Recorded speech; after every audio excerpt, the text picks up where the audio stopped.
FPGAs are powerful reconfigurable hardware, but just how that reconfiguration happens can be something of a pain, and that update process can turn nightmarish if you're putting the boards in the hands of other people.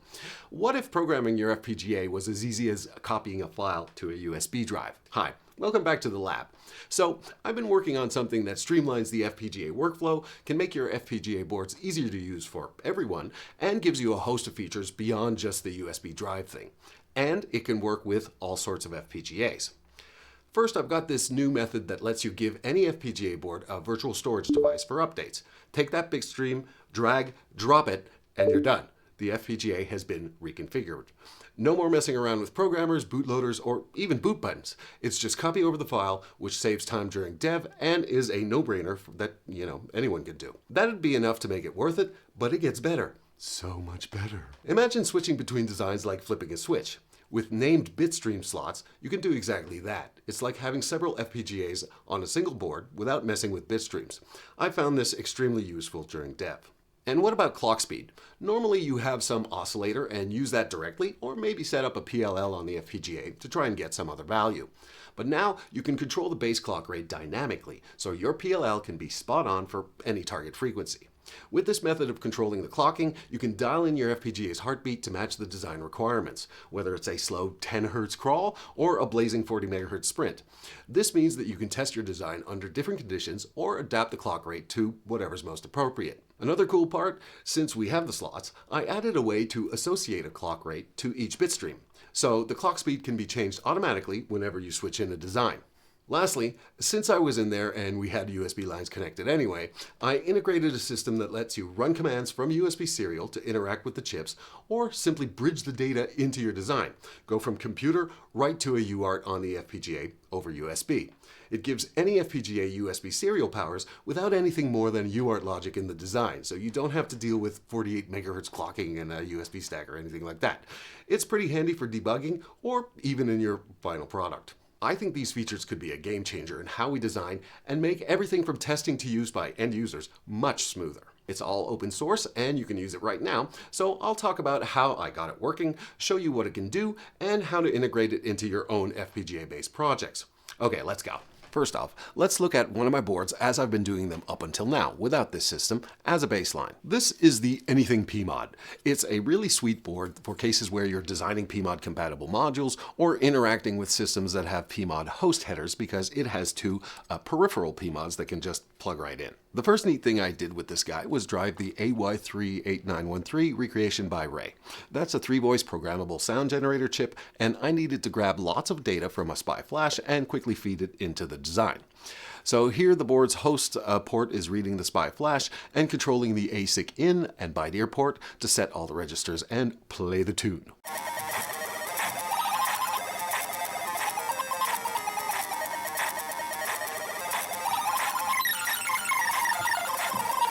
Neat. There's lots you can do with this little board. I've shown some things in the MicroCoTB video and can show more. If you want to get your hands on one, check the deets in the description. But the point here is that this board has flash to store the bit streams, a fixed frequency oscillator to clock it, the usual things. Now, to make it easy to program, it uses a DFU bootloader, the NO2 bootloader, which I've shown how to set up in a previous video. That bootloader is really useful, but it has two major downsides. It's FPGA specific. Now, though in theory it should work with all the Lattice ICE40 FPGAs, well, at this point it just doesn't. So if you want to live a tranquil and gentle life, you stick with the UP5K chips it supports. Those are okay, but they just aren't the fastest things around, and sometimes you need something else. Now, the other main downside is the DFU process itself. Now, I love it.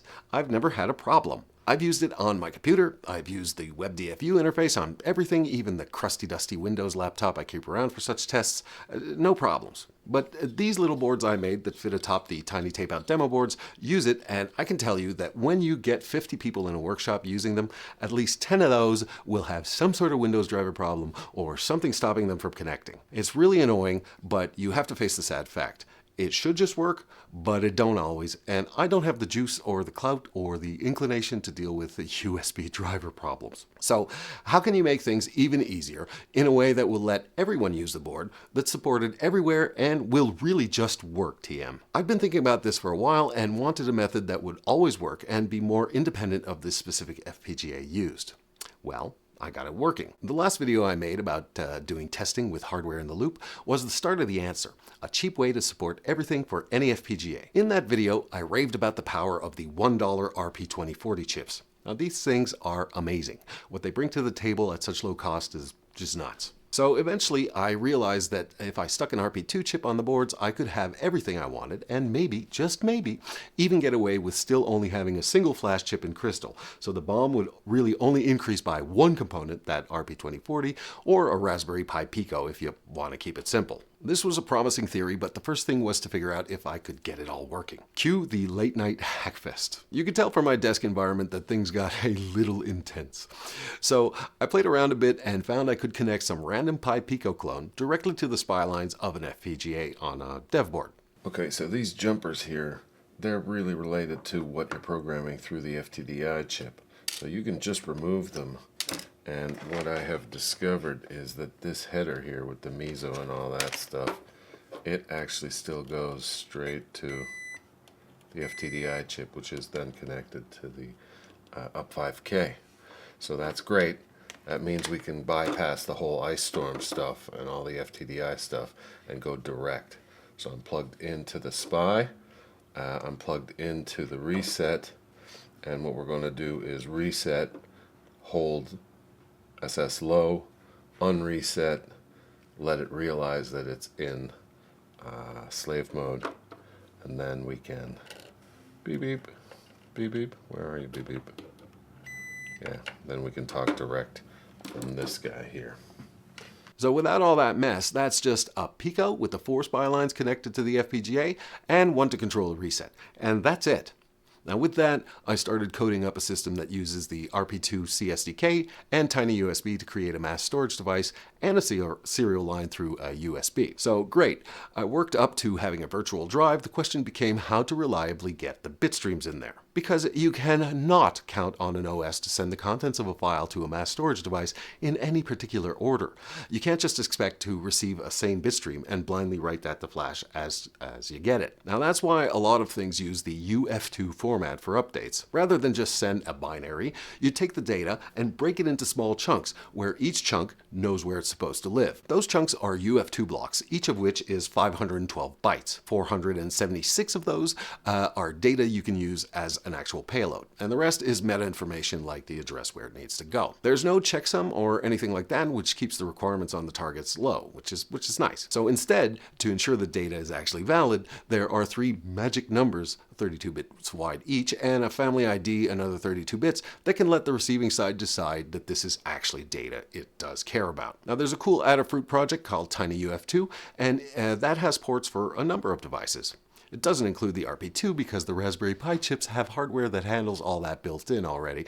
And anyway, I didn't want to write RP2040 UF2s, I wanted versions for our FPGAs. Still, I got some good inspiration and hints from the tinyUF2 and reused one piece of that code to get things running. And since I needed to store state information like was a valid bitstream ever copied over, and various config options and stuff like that, what I wound up doing was stashing UF2 blocks on the flash to store markers with meta info for the bitstreams and reuse the same code to determine validity. So after a good deal of putzing around, finally got to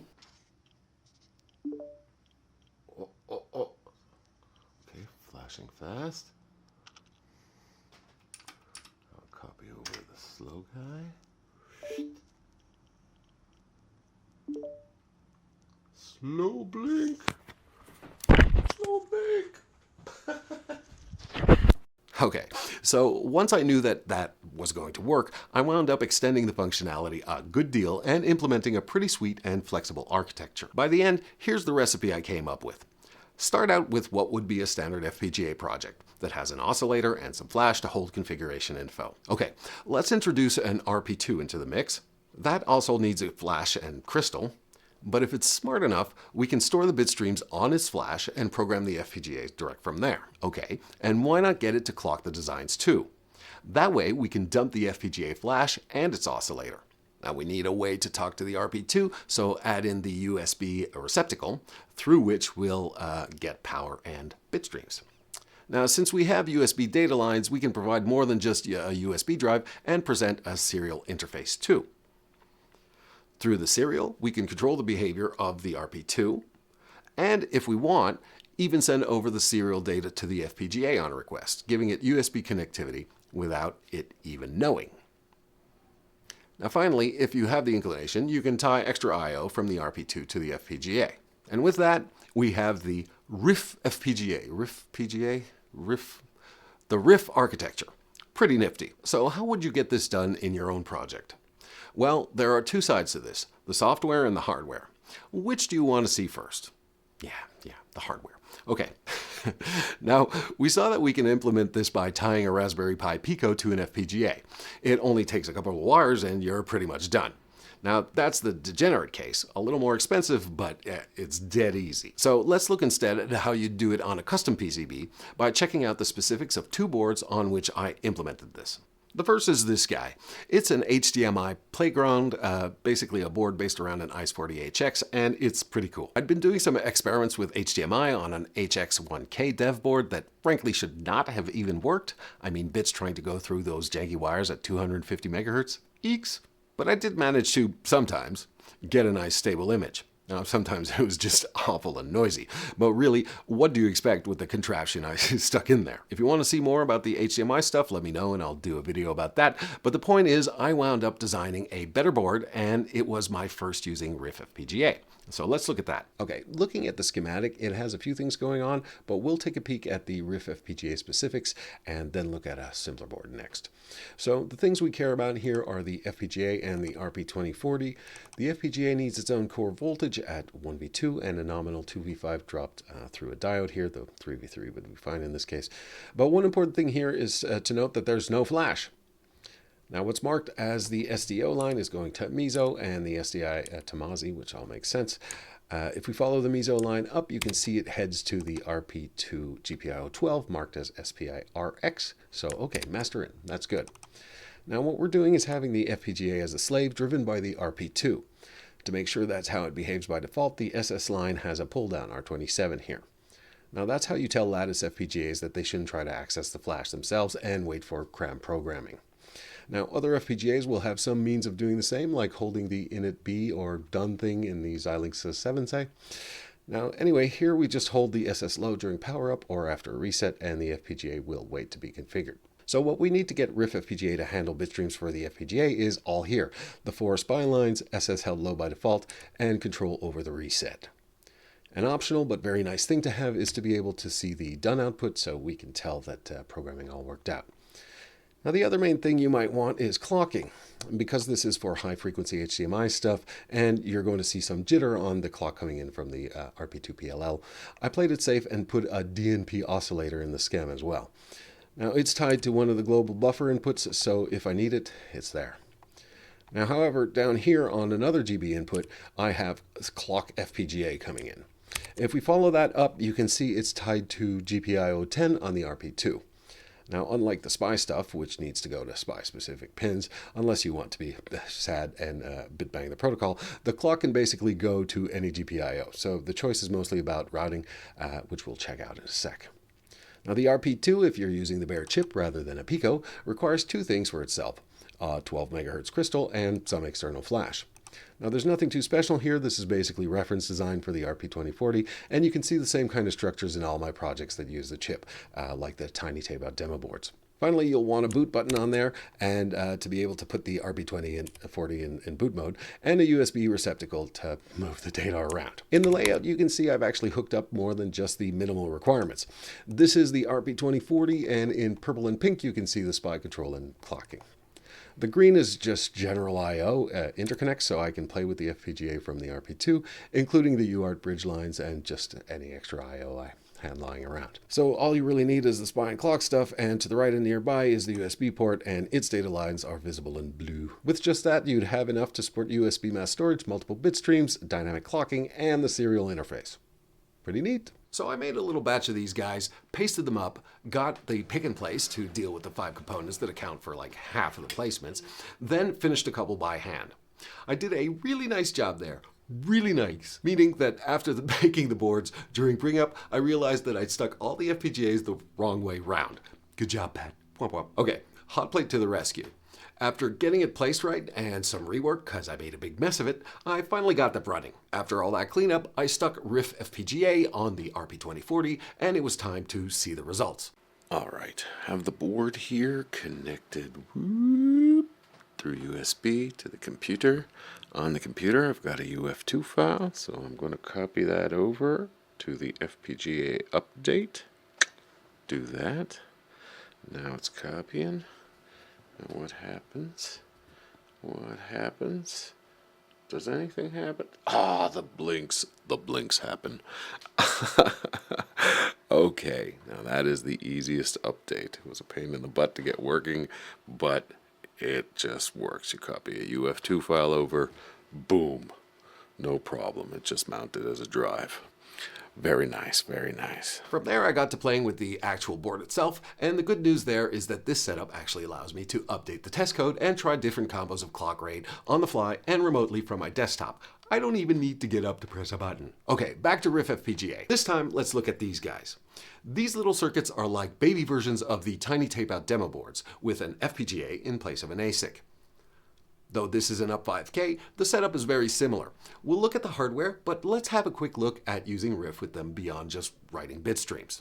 All right, let's try this out. I've got the terminal already set up, but it's not connected to anything. Let's plug this into USB. There we go. So it loaded the program, and now the terminal is connected, and I can actually check the help. There's just a P there on the 7 segment, but that is because we're running very slow by default. So we're running at 10 Hertz. Let's move that up to 350. That might be a little fast. How about 40? So you can see the psychogenic flasher thing is running, and that is actually one of the slots. So slot 2 here, psychogenic flasher. Let's put it into slot 1, the counter loopback. Now it's in loopback mode, so whatever I press is going to happen, but let's put it in counter mode. Again, same thing. I can play with the auto clock also at 10 Hertz. Let's put it at 200. Okay, or back to 10.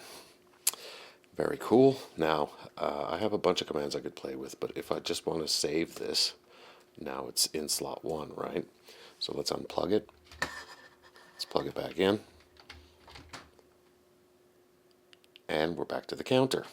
So if we dump the state here, we can see that the counter is loaded. Where is that? We can see that bitstream slot 1 is loaded and blah, blah, blah, and that's what it's doing. So it works pretty cool. How about a megahertz? Boom. There you go. So dynamic clocking is pretty sweet, and you can tell here's 1 meg. Here's, let's say 3 meg. 2, 3, 1, 2, 3. Choop. So in terms of schematic, these boards have some differences with the HDMI thing, the input dip, the 7-segment display, etc. The FPGA is an UP5K, which is a little different too, less banks than the HX, RGB LED pins, but mostly things are similar in terms of power and programming. We've got the CRAM SPI stuff over here. I dedicated 2 pins to eventual UART bridge pass-through. Though here too, I put a fallback placeholder for an oscillator tied to a GB pin. But what I was using in the demo to play with the clock frequency was this guy, exposed as a hierarchical pin here. Now if we move up, we see this goes to the RP2, and in there it's connected to GPIO 10. Now you may recognize this sheet. It's basically cut and paste of my usual RP2040 setup with crystal and flash and nothing special. In terms of layout, you can see the RP2 stuff is all clustered here with the USB up top.